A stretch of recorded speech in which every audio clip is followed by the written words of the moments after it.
Whole life, I didn't know if I even really existed, but I do. And people are starting to notice. What if you took a villain as a hero at the beginning? The movie became painted with a brush. It's chaos and madness. Existence and identity. Stripped down comic book film. Feel as real as possible. Grounded as possible. It's very disconcerting. The violence to be painted with a realistic lens too. It got painted very early with a brush that the violence in it was irresponsible. Through the media, that the movie is, made to inspire violence. It was a ridiculous concept. I didn't imagine the level of discourse that it sort of reached in the world, honestly. If you really watch the movie, you go, why would this movie incite violence? Controversial movie Joker. Counter-terrorism cops with automatic weapons. They're in present danger. I knew he was going to win an Oscar. It's not a worry. I mean, I think it's a complicated movie, but I think an origin story of a villain, but there's a bit of a... It's a slow burn with really some beautiful performances. And look at where could Joker come from. I do agree and understand that we are treating the violence in a very realistic way. I think it's okay that it's complicated. Particularly, you're making a movie called Joker if we run it through a very realistic lens. The movie's a little tricky in some regards. I don't know that we glorify anything. We wanted to make a movie about the power of kindness. Because he is a villain. And playing all that stuff into the script, as you say, it just takes a while. Ultimately, the movie's somewhat about that, and it's about... They think about our world. There are mirrors of some of the things that we are experiencing ourselves. Not everybody sees that. Can't help but certain things to find their way into the film. We hold the mirror up to nature, so, I think, while the movie takes place in late 70s, early 80s, We wrote it in 2017, and it was very much to us a mirror of these modern times. The goal was to run everything we could through a very realistic lens. The lens is possible. Are you proud of it? Movies tend to be a mirror for what's going on in the world. That it was irresponsibly handled, the violence. And We're closing down the office, I can't see you anymore. And that's something that we wanted you to feel. We just wanted to make something authentic, do something special.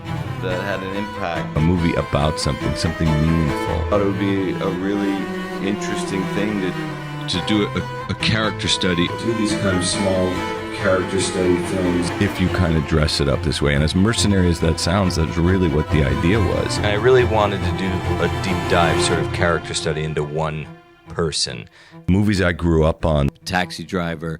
King of Comedy. One Flew Over the Cuckoo's Nest and Dog Day Afternoon, Raging Bull. These are all great character study films. You couldn't even get those movies made nowadays. How do you make a great character study and get people to want to see it? And if you really look at the scope of the movie, it's not gigantic. We wanted the movie to feel like it fit in with that time. I just wanted to feel like it could have come out in the summer of 1979. And told people I was going to be a comedian. Where the villain is the hero. Everyone laughed. And you love him and you root for him. No one's laughing now. Until you really can't root for him any longer. Why is everybody so upset about these guys? It feels like it was directed by the Joker. And I really like that. Welcome to Joker. So that's what we did, and There's a certain fear. I love that fear. I kind of turned it into adrenaline, and There's a lot of fear involved because of what came before. Because of Heath Ledger, Jack Nicholson, Jared Leto, all these sort of versions of Joker. You should think about the amazing performances of this character that had preceded him. They all sort of have this wild streak in them. I just couldn't approach making a movie that way. The other filmmakers, and in his case, the other actors, it's a lot weighing on you. Well, when I went to Scott Silver with the nugget of the idea, like, hey, do you want to write this with me? This is what it's going to be. This is what I'm thinking. And I loved writing Joker with Scott Silver was getting excited about, imagine if Joaquin Phoenix does this. All this stuff was about Joaquin. I didn't know Joaquin at all. And we've always talked about working together. Joaquin has, I jokingly say he's an agent of chaos. Why? What do you mean, why? He has chaos in him. I didn't get that. I just liked his sense of mayhem and chaos. No, you don't have to applaud me. I was just asking you how you're doing. But it's so much fun. He has a spirit in him that there's a little chaos in him. Can we not all take pictures? We always had Joaquin in mind. He has a fire in him and a mischief in him and a chaos in him in real life that I think lends itself to Joker. And he just has his own process. Go through a long process with deciding if I'm going to make a movie or not, to commit to something. Yeah. He cares about it on a really deep level. I want to approach it in as realistic a way as possible. Like we're doing a origin story of a villain. I think that's part of what attracted me to the role. He wasn't a villain, at least in the beginning, and We approached it What if you do an origin story story of a villain Where the villain's the hero. for a good part of the movie, and you love him and you feel for him and you root for him until you can't root for him any longer?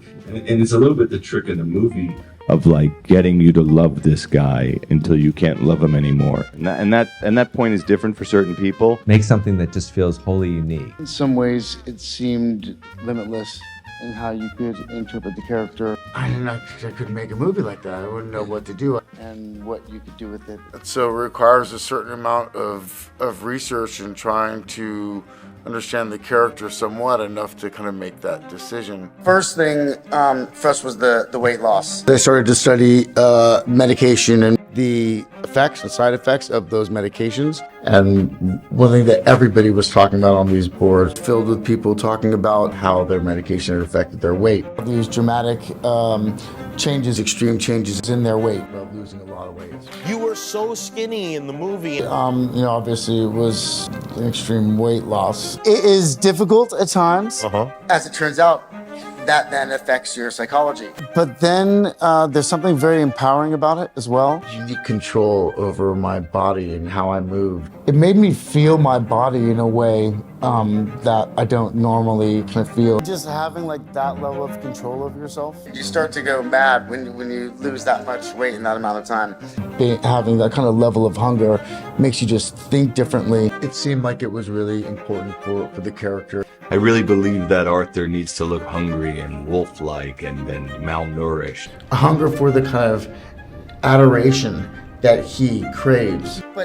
So I think I started there. I started with the script, talking with Todd. One of the first things I think that attracted Joaquin Phoenix to the role was that idea of the affliction of laughter. Todd showed me videos of people that had these fits of laughter. And one in particular, it looked very painful. The laugh was the way in initially.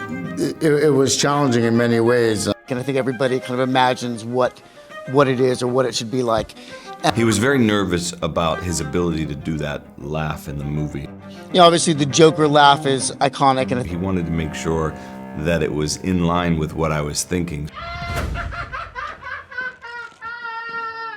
he wanted me to come over to his house, and he sort of tried on like 3 or 4 different laughs. So it wasn't a science. Like, I didn't figure out just how to turn it on. Every time we did it, I was discovering it. Before we honed in on it. This silent film, The Man Who Laughed, explore the idea of smiling through pain. This was actually the inspiration for when they created the Joker in comic books. Where does his laugh come from? What's a real reason that he would have that laugh? But it is about perception. Lack of love in Arthur's life, and in a simple way, I think. The effects of childhood trauma, and really PTSD. I recognize the traits of PTSD. It's an overstimulated amygdala. Seeing the effect that it has on somebody and how they perceive the world. At least from his perspective, it's about the world and what he experiences, because there was comedy versus tragedy. Shape it and guide it, and it just came about. He's in this highly reactive state, searching for and perceives threat everywhere. He had just done something cataclysmic in the movie. And it's a scene where I run into the bathroom after the subway sequence. So we went into the bathroom. And when we got in the bathroom that day, it was originally envisioned a different way. He goes into this little rundown bathroom in a rundown park, and he's going to wash his makeup off. And it was really about kind of stashing this gun. And hide the gun under a thing. And he said, let's just go onto the set, just alone. So we sat around for 45 minutes. We were literally in there for an hour, and we were at a standstill. We hadn't really figured it out. He was outside just thinking about other possibilities. And we've been throughout kind of prep and rehearsals. Was the second or third week or something like that. It was very early on. We've been filming now for 4 or 5 weeks. And we got there that morning, and Todd said, let's just go in alone and talk about it. It's really hard to identify what it was that we were after. We just talked about the different ways that we might be able to kind of illustrate this. And we're just like, man, this doesn't really feel like the Arthur we've been filming now. Like, hide a gun? Like, why is it even in his language to do that? What did he see this in a movie? Why does he care to get rid of evidence? Like, it's just not him. I couldn't really put my finger on why I didn't think that was working. And then we're like, yeah, let's not do that. Oh, okay, well, what should we do? I know this sounds weird, but... And I said, it almost seems like it's a dance. I feel like it's some kind of like dance, but not big movement, not a happy dance, but some kind of movement. I don't know what it is. Things, it's like metamorphosis, what is that? And I ended up playing him a piece of score. And he said, wait, I just got this piece of score. From the composer. I think it's great, and I've just been listening to it all night. She sent it to me yesterday, and this beautiful music. And so I played it for him. I just started playing the score from off of my iPhone. It's this beautiful, mournful cello piece. And he started doing this dance, and I was really just responding to Hilder's music. We just was like, wait, that's the scene? We didn't talk about it more than that. I called in the operator, didn't even tell the operator what we're doing. I just said start on his foot. Yeah. We said, let's just set it up and shoot it. And played it off the phone, and that was it. This really transformative moment for all of us. And I think it's a really great moment in the movie, and it's a really... unlocked so much for me, and I understood so much more about what he was experiencing. Of illustrating the beginning of a transformation. Was transformative, I think, not only for the character, but for me, and really me and Todd's dynamic of working together. With grace that kind of comes out of nowhere. And played it off the phone, and that was it. And it just did that. The thing comes. Somebody said to me, well, when does he, turn into the Joker? It's like, comes out of a closet like Superman. you can really notice this kind of slow transformation. It's a sort of slow transformation that happens. He's a villain. There's a lot of stuff that I didn't like about him. I like exploring the gray area of the character. How can we align ourselves with Arthur Fleck? There are parts of him and his story that I felt a lot of sympathy for. Empathy in general, and having empathy for maybe those that are less fortunate. And yet still not rationalize his acts in the movie. And I think that was something that was important to us. All I have are negative thoughts. How are we going to go with this? Choose your own adventure. It's like... Because you have a character that's so erratic, and he's not really certain of what he's going to do. And watching everybody else move. You get an actor like that, you know you're going to have a plethora of takes and points of view and ways to go and modulations. He just punched that clock off the wall, and Todd thought he broke his hand. Smashed it off the wall, and we're all just kind of like, wow. The Joker is leading the Academy Awards with 11 nominations. And the Oscar goes to Joaquin Phoenix, Joker. Have given me a second chance, and I think that's when we're at our best. And really when we made a movie about childhood trauma and the loss of compassion and lack of love in a person's life and what that might do. When he was 17, my brother wrote this lyric. He said, "Run to the rescue with love and peace will follow." Thank you.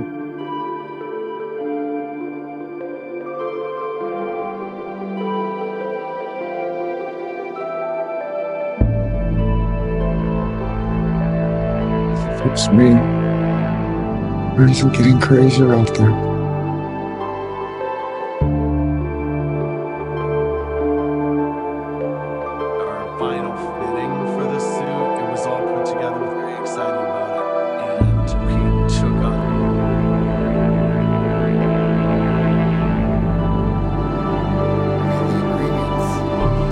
That's just what happened. That's our Joker.